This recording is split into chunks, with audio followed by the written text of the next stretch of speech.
High above Middle-earth, where the wind sings through the mountain peaks, and the clouds crown the world in gold, there soars a power ancient and proud, the great eagles, guardians of the sky, born of the will of the Valar themselves.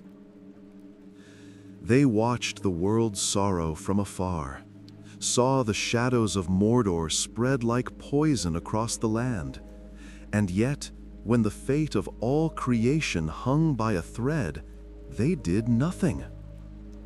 Why did the mightiest beings of Middle-earth refuse to save the smallest?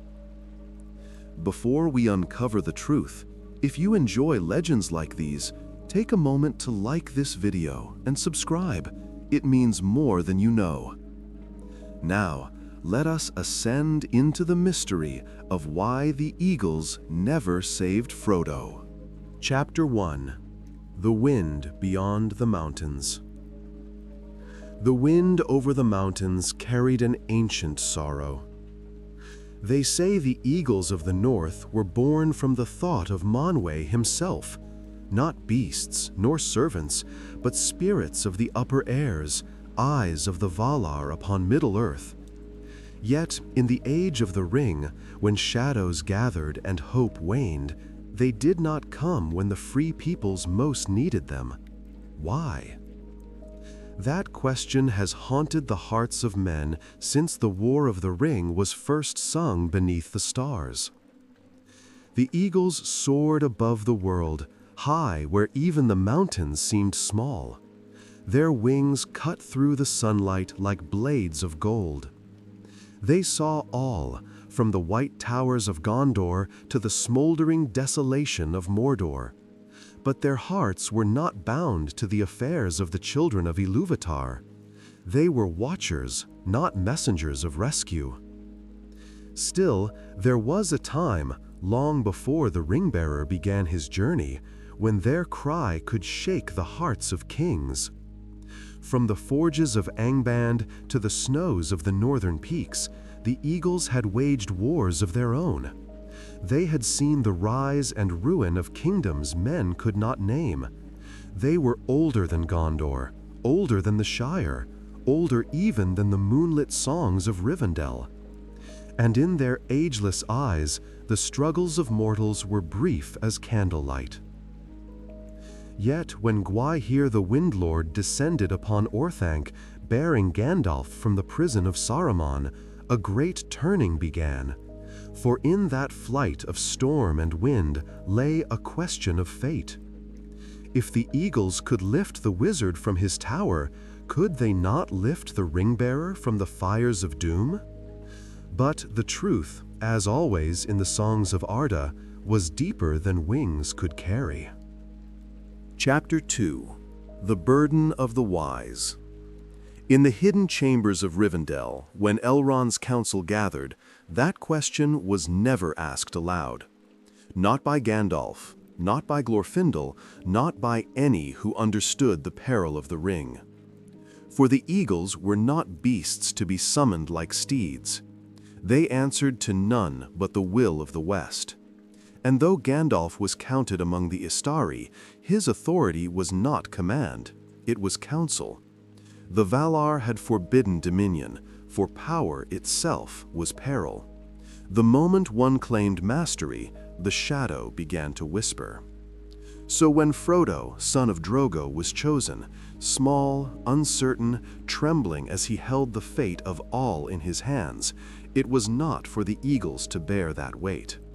For the ring sought always the strong, the mighty, the proud.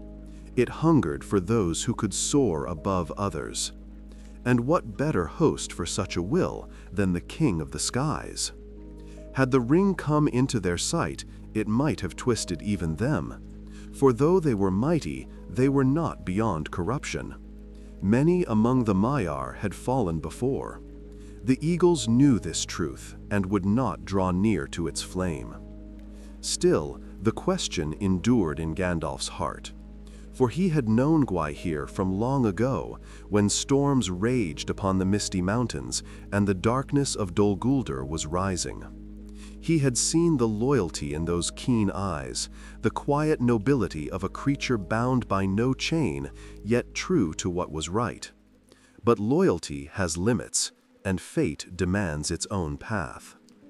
The eagles are not errand birds, Gandalf once said, as if to remind even himself. They come only when the need is dire and the balance allows.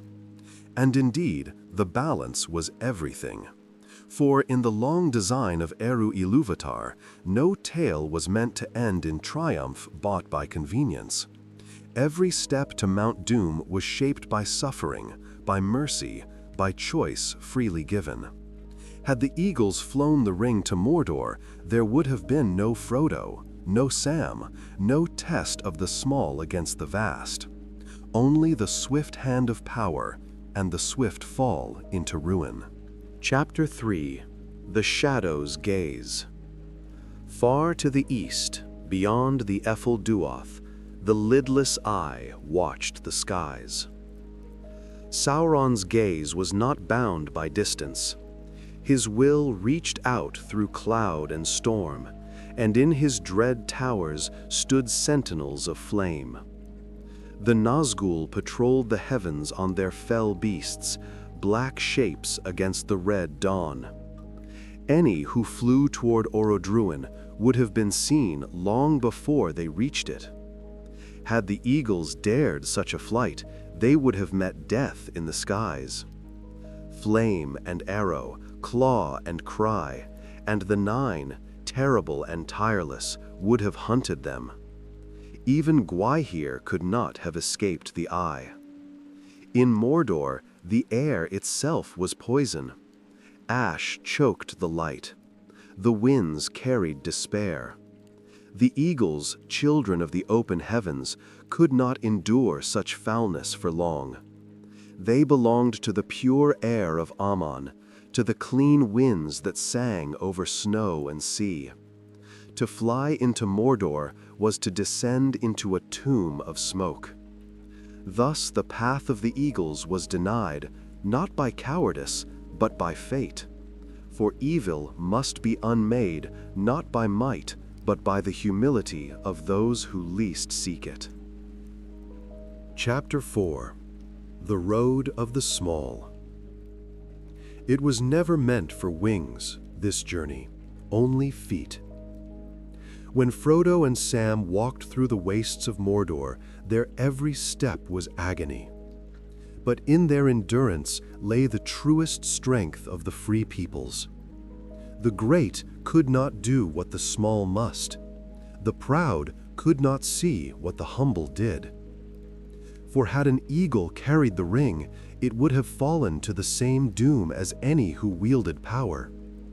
But Frodo, broken, weary, and full of pity, carried it without desire for glory.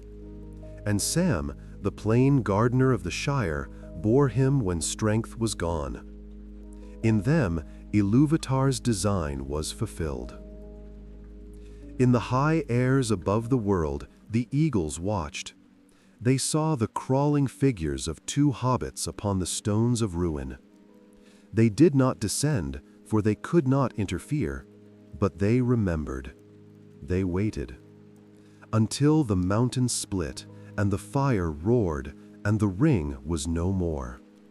Then, and only then, did they come. 3 eagles, mighty and bright, swept down like dawn breaking through storm. They bore the ring-bearers from death, not to victory, but to peace. That was their part, not to win the war, but to save what could be saved. Chapter 5. The Wind Remembers. Long after the war was ended, and the ring-bearers had passed into the west, the wind still carried their names. Gwaihir the Wind Lord flew once more across Middle-earth, his wings cutting through cloud and memory. He looked down upon lands renewed, green fields where once armies had marched, white towers gleaming by the sea, and far in the north, the silent mountains where no shadow dared tread. He thought of Gandalf, his friend of many ages.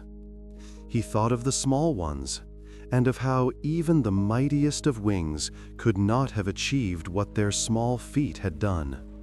And in that thought, perhaps, was peace. For in the end, it was never the eagle's purpose to deliver the world from darkness, only to bear witness, to answer when the hour was right, and to remind the children of Iluvatar that salvation does not always come from the sky. Sometimes it comes from the ground beneath one's feet. Chapter 6: The Song of the Skies. In the halls of Valinor, they say, the eagles still fly, though no mortal eye can see them now. Their wings shine with the light of the two trees reborn. Their cry echoes across the seas, and their song is one of remembrance. They remember the age when shadows sought the sky, and the small defied the great. They remember the courage of those who walked through fire. And they remember that hope, once kindled, can outlast even the might of the Dark Lord. So when the wind rises over Middle-earth, and you hear the faint echo of wings, think of them, the silent watchers, the keepers of the air, who came not when they were wanted, but when they were needed. For that is the way of true deliverance. And thus ends the tale of why the eagles never saved Frodo. If you wish to hear more stories from the hidden ages of Middle-earth, of kings, of courage, of the songs that shaped the world, stay with us and listen to the next tale. For the wind has many voices, and not all of them have yet been heard.